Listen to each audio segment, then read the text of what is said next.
네, 하나님의 말씀 보겠습니다. 사도행전 10장 44절부터 48절까지의 말씀, 신약성경 206면입니다.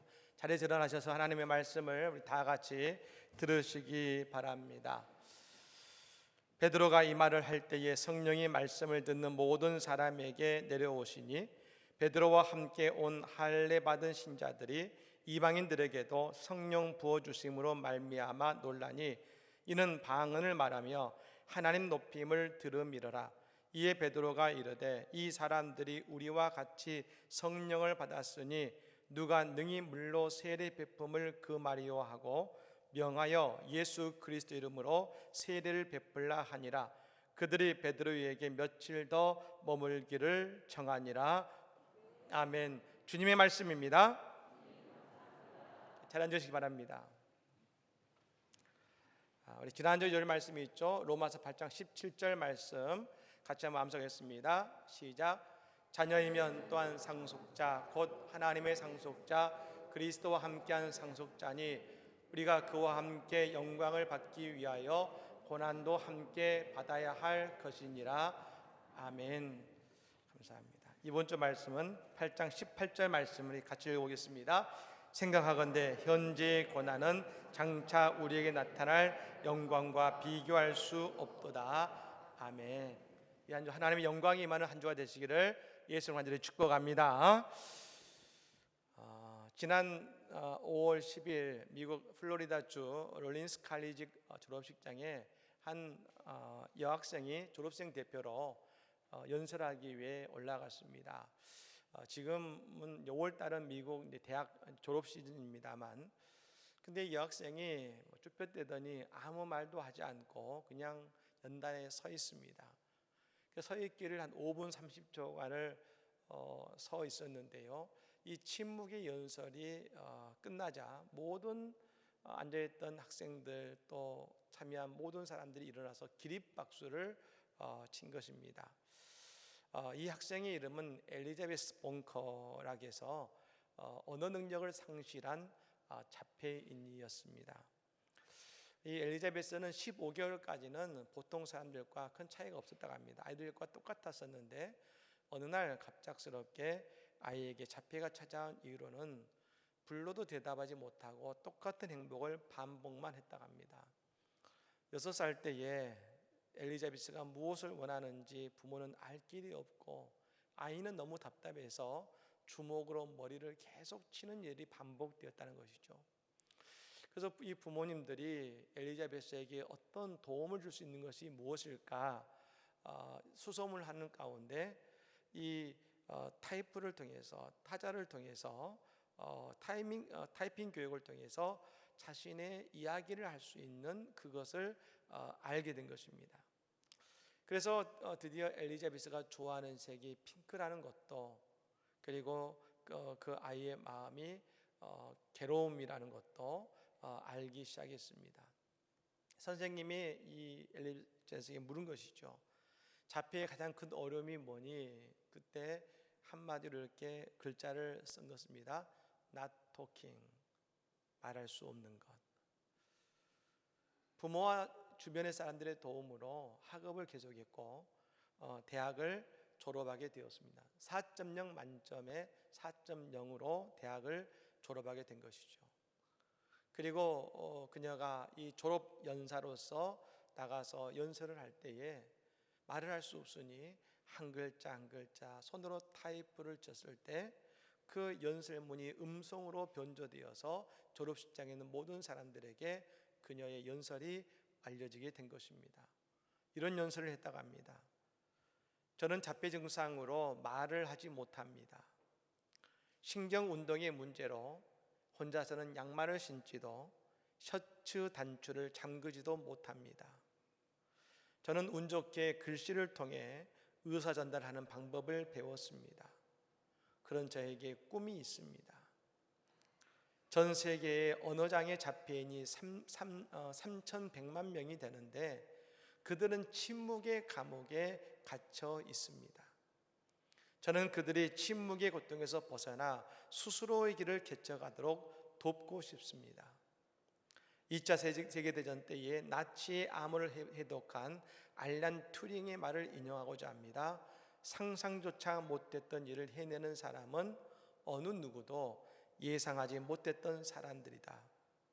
우리 모두 그런 사람이 됩시다. 빛이 됩시다. 놀라운 연설이죠. 여러분, 누구도 예상하지 못했던 사람이 변화되는 이야기, 오늘 본문의 말씀이 바로 그런 말씀입니다. 사람은 여러분 누구나 편견을 가지고 있습니다. 이 편견은 대체로 나에 대한 편견보다는 남에 대해 가지는 편견이 많습니다.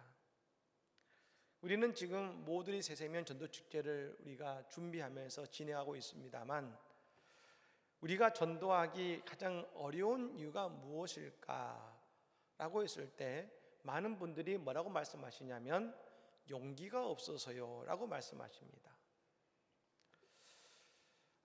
하지만 우리의 내면을 들여다보면 그 사람에 대한 우리의 편견 때문에 우리가 다가가지 못하는 경우가 더 많은 것 같습니다. 예수님께서 승천하시면서 제자들에게 주신 말씀이 있습니다. 예루살렘과 온 유대와 사마리아와 땅끝까지 이르러 내 증인이 되리라 하셨습니다. 이 말씀은 제자들과 초대교회 모든 성도들이 나아가야 될 방향을 분명히 말씀해 주신 것이죠. 하지만 실제로 예루살렘 교회는 어떠했습니까? 예루살렘 교회를 이루는 구성원은 다 유대인들이었습니다. 그들은 성령 받고 은혜 받았고 모든 것이 좋았습니다. 근데 어느 순간 그들의 마음이 저 변화산에서 베드로 사도가 여기가 좋사오니 주여 여기가 좋사오니 이곳에 머무르시다라는 그런 마음이 그들의 마음이 되어버렸습니다. 초대교인들은 한 가지 딜레마에 부딪히게 된 것입니다. 여러분, 유대교의 규례는 이방인들과 접촉하면 안 되는 것입니다. 그들이 알고 있는 아브라함의 전통은 무엇입니까? 그의 아들 이삭의 아내를 구할 때에, 며느리를 구할 때에 가나안에 있는 다른 여인들이 아니라 저 하란 땅에 있는 그곳에서 아내를 얻는 것이었습니다. 왜요? 신앙의 순수성을 지키는 것이 중요했습니다. 그런데 이 두 가지의 신앙이 충돌하기 시작합니다. 유대인의 신앙의 순수성과 예수님 땅끝까지로 복음을 증거하라 말씀하셨던 주님의 사명이 충돌을 일으킵니다. 여러분, 그때 예루살렘 교회는 예루살렘에 모여든 히브리파 유대인과 헬라파 유대인들에게만 집중했습니다. 심지어 나중에 예루살렘 교인들은 바울 사도가 이방인의 사도로서 전 세계를 전도행을 마치고 예루살렘 교회에 돌아왔더니 여러분, 베드로 사도가 기쁨으로 이 바울 사도를 맞이할 수 없을 지경이었습니다. 왜요? 여전히 이방인에 대한 배척하는 마음이 그들에게는 남아 있었다는 것입니다. 근데 여러분, 그 결과가 어떻게 되었습니까?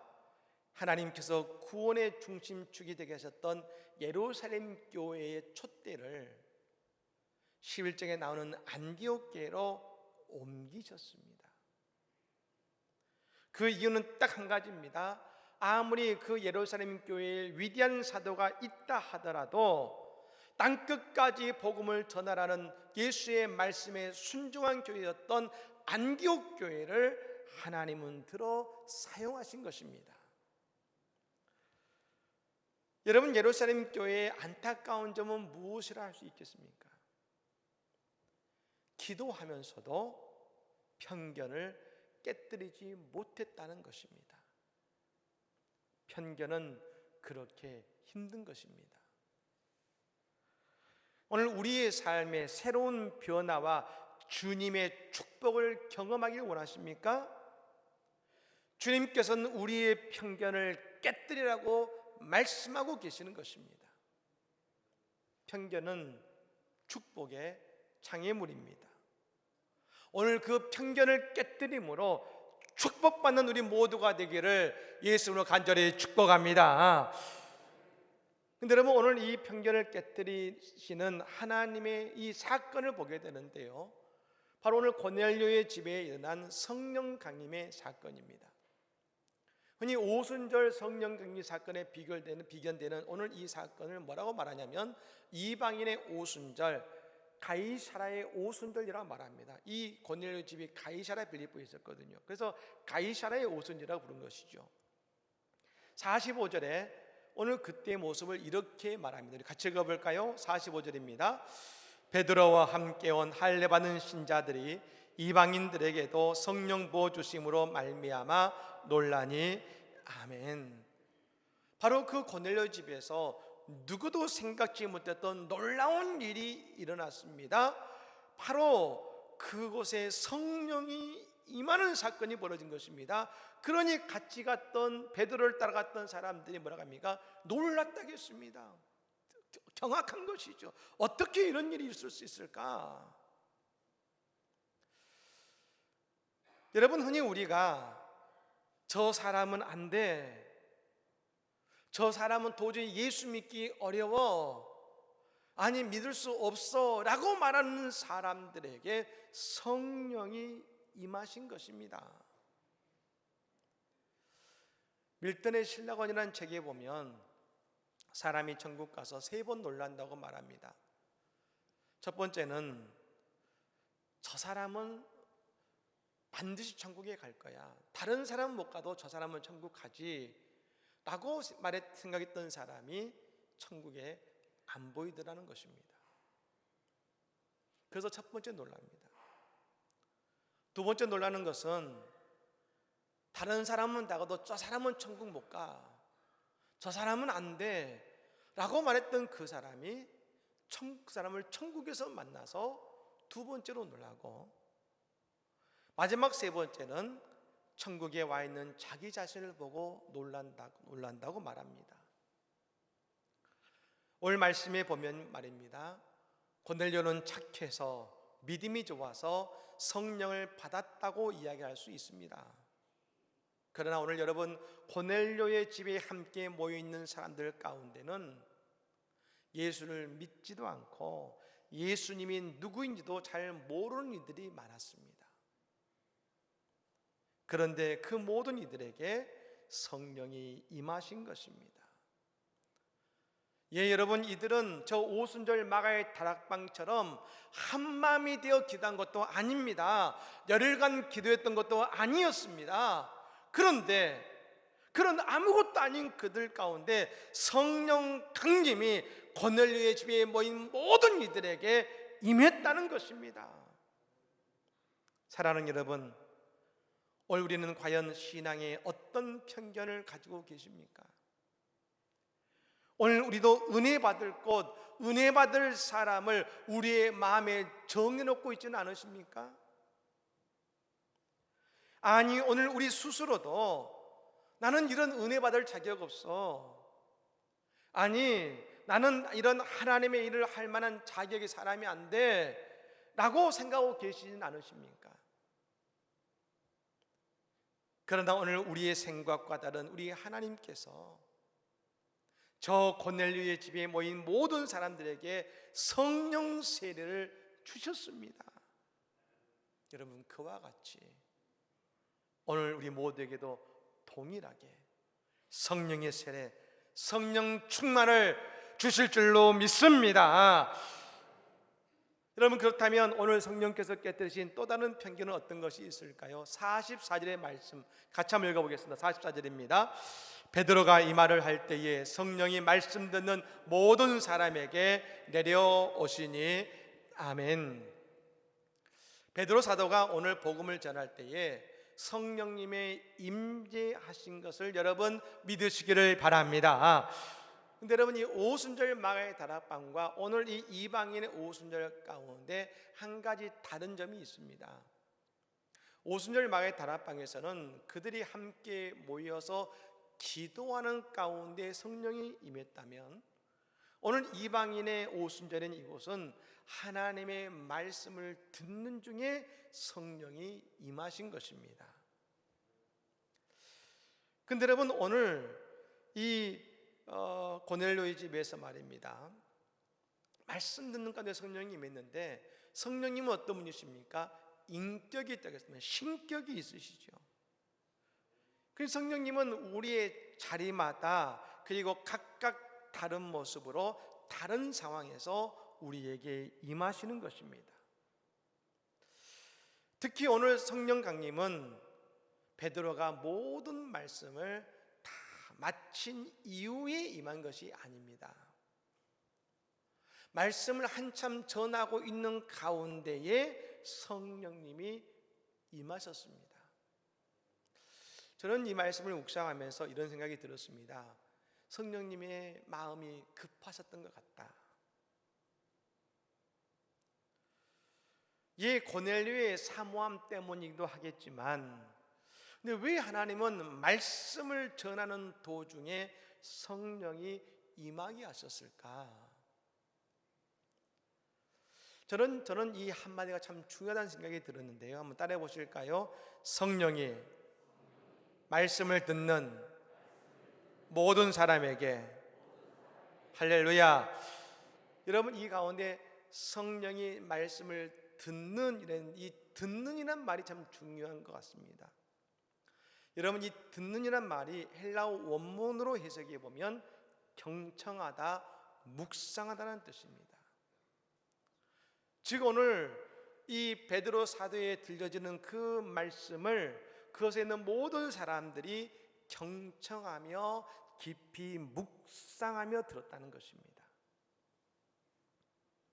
여러분, 우리가 아는 것처럼 세상의 지식과 세상의 눈으로는 예수님의 말씀을 듣고 아멘하기 쉽지 않다는 것입니다. 왜요? 이해가 되지 않습니다. 그럼에도 그 말씀이 온전히 이해되지 않음에도 불구하고 말씀을 묵상하며 듣는 그들의 중심과 자세를 하나님이 그 말씀을 듣는 그들 모습 가운데 보신 것입니다. 그 중심을 보신 것이죠. 여러분, 우리 하나님은 우리의 마음의 중심을 보시는 하나님이신 것을 믿으시기를 바랍니다. 여러분, 이들의 묵상하고 경청하는 자세는 놀라운 것이었습니다. 고넬료는 로마의 백부장이죠. 그리고 성경에 보면 그의 백부장의 동료들을 불러왔다고 했습니다. 뿐만 아니라 여러분, 그곳에 있는 그의 지인들은 로마의 실력자들이고 명예 있는 자들이고 권세 있는 자들이었습니다. 또 이 가이사랴 지역에서도 제법 부유하고 명망 있는 사람들이 그곳에 모인 것입니다. 근데 여러분, 그런 명망 있는 사람들 앞에 말씀을 전하는 베드로는 어떤 모습이었을까요? 어부의 모습으로, 갈릴리의 촌부의 모습으로 그 앞에 서서 말씀을 전했을 것입니다. 그런데도 오늘 고넬료를 비롯한 모든 이들이 경청해서 묵상해 가며 그 말씀을 듣습니다. 여러분, 이제 이 모습은 이미 고넬료와 그들 스스로 편견을 깨뜨린 것입니다. 이런 사람이 무슨 하나님의 말씀을 전하겠어? 이런 몰골의 사람, 이런 지계의 사람이 어떤 말씀을 전할 수 있겠어? 한 것이 아닙니다. 그들의 편견을 깨뜨렸습니다.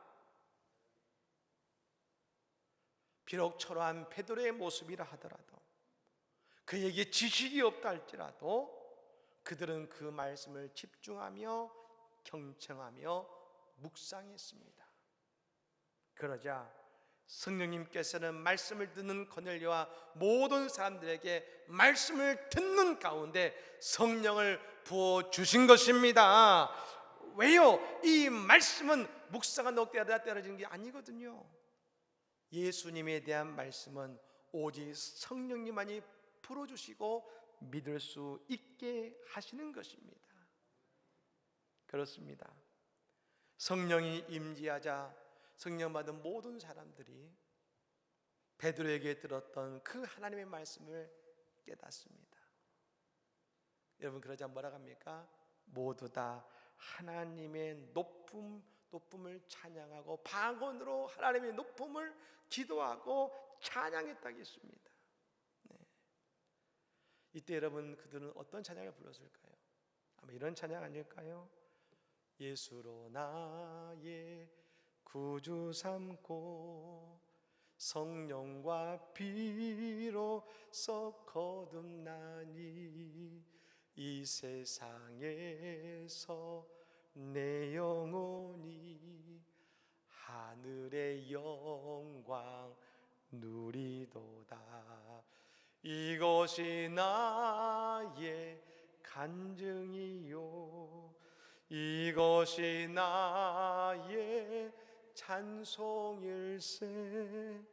나 사는 동안 끊임없이 구주를 찬송하리로다. 할렐루야. 그들이 얼마나 큰 기쁨으로 방언으로 하나님을 높이며 찬양했습니까?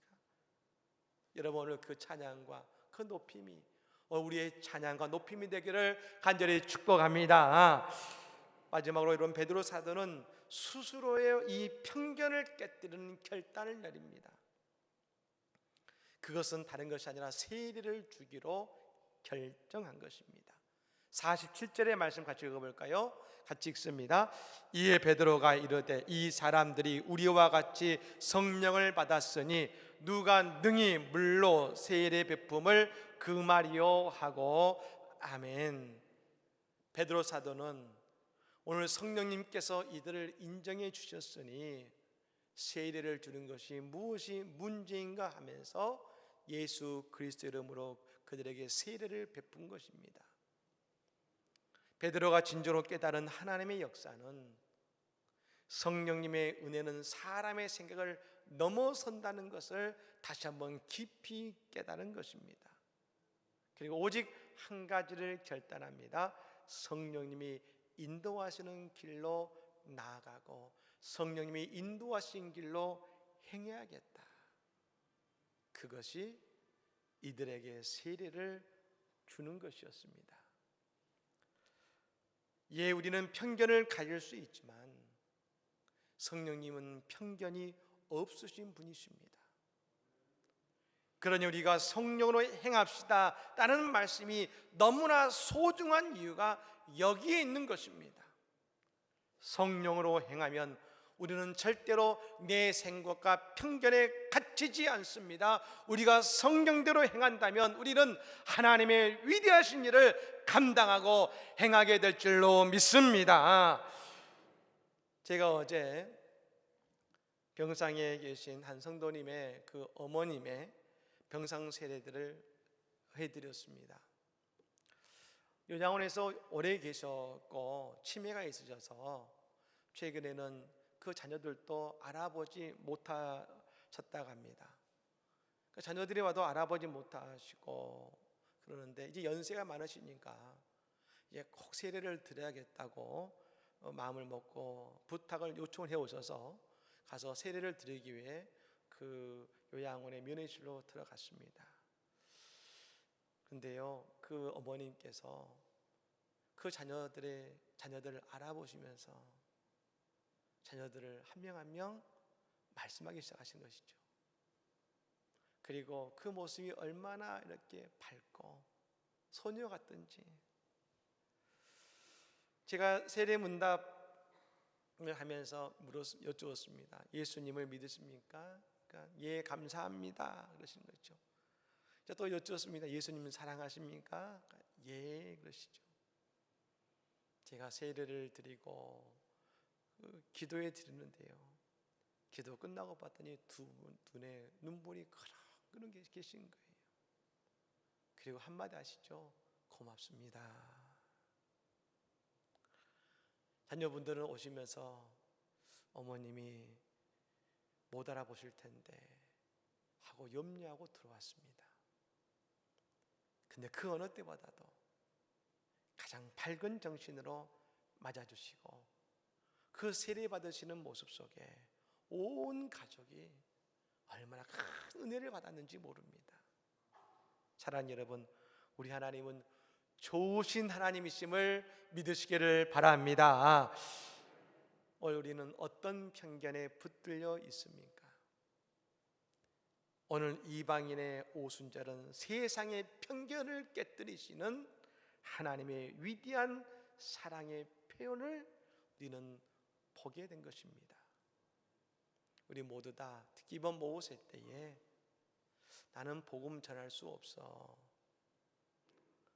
저 사람은 안 돼 라고 하는 나의 편견을 깨뜨리시고 성령의 인도하심 속에서 하나님의 위대한 축복의 주인공들이 다 되시기를 바랍니다.